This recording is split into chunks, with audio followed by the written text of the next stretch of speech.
Welcome to DDD Deep Dive Discussions.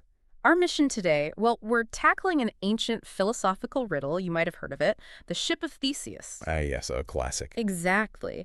And it has some surprising relevance today. The basic question is, if you replace all the parts of an object over time, is it still fundamentally the same object? It really makes you think about identity change, authenticity. Right. Everything from our own bodies to maybe AI, even luxury goods law, it pops up everywhere. So let's start with the core paradox itself. Plutarch's original version is about Theseus's ship. It's kept in harbor, maintained for centuries. Plank by plank replaced as they decayed. Yeah, so after all that time, with every original piece gone, is it the same ship? That's the first layer. But then it gets more complicated. It does, because Thomas Hobbes comes along and adds this brilliant twist. He says, okay, what if someone collected all those old discarded planks? I built a second ship. Yes, reassembled them. So now you have two ships. Which one is the real Ship of Theseus? That really forces the issue, doesn't it? Yeah. It highlights these two competing ideas of what identity even means. Exactly. Hobbes sort of forces us to see you've got identity of form, like the structure, the design, the essence continues. Versus identity of matter, where the original physical stuff, the actual planks, are what count. So which is it? The shape or the substance?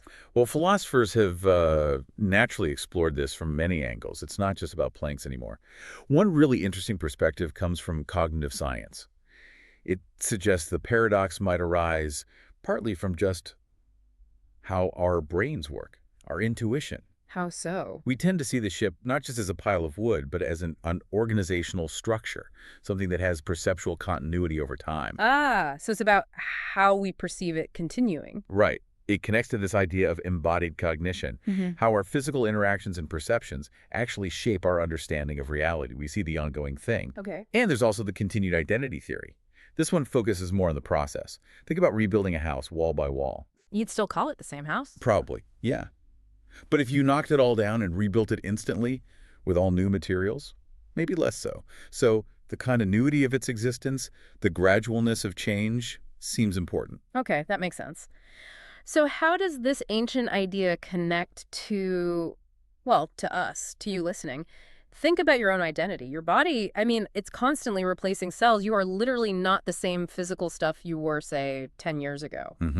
Constantly regenerating. So are you the same person? It really brings forward the importance of our, lived experience. Yeah. Psychological continuity, memories, personality. That seems to be a big part of personal identity, for sure. And it's not just us. Look at technology. An AI program that's constantly updated, its code rewritten. Is it the same AI? Or cultural artifacts, like Japan's Ai's Grand Shrine. It's completely rebuilt every 20 years. Wow. Completely. Yeah, but it's considered spiritually the same, partly because the wood comes from a sacred source. It shows how culture shapes these ideas, too. It's not just a Western philosophical puzzle. Fascinating. So it even reaches into courtrooms. How does that work? Oh, definitely. It has big implications for trademark law, especially with luxury goods. Think about the Lanham Act in the U.S. It's about preventing consumer confusion. Okay. The legal fight often boils down to what counts as a material alteration.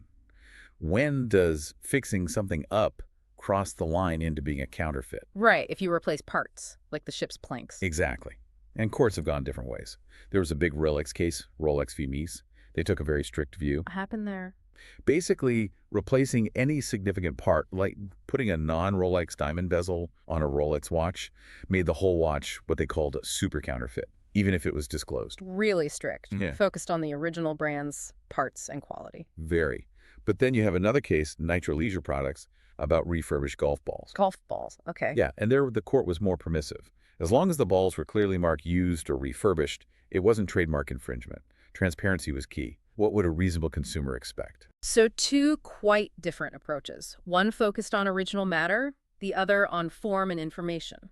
Precisely. And this is super relevant right now. Think about cases like Chanel versus the Real, where they're arguing about whether non-original hardware, like a clasp on an otherwise real Chanel bag, makes it, well, not fully authentic. Where's the line? It's the Ship of Theseus in a handbag. Sort of. And interestingly, some people think technology like blockchain could help here. Oh. By creating a transparent, unchangeable record, a history of the item, showing exactly what's been replaced or repaired. a digital logbook for its planks, if you will. Huh, that could certainly add clarity. So the Ship of Theseus, starting in ancient Greece, it's clearly not just some dusty old puzzle. It really forces us to look hard at what defines anything over time. An object, sure, but also a person, a brand. Is it the original stuff? The shape, the ongoing existence? Or maybe it's about how we perceive it, the meaning we give it, which, as you said, can vary culturally. There isn't one single answer, is there? No, seems like there's a whole spectrum of ways to think about it, and these different views really shape how we understand ourselves or things and even the legal systems around us. It definitely leaves you thinking. Stay tuned for more such discussions and comment down below what you would like to hear about next. And don't forget to like, share, and subscribe.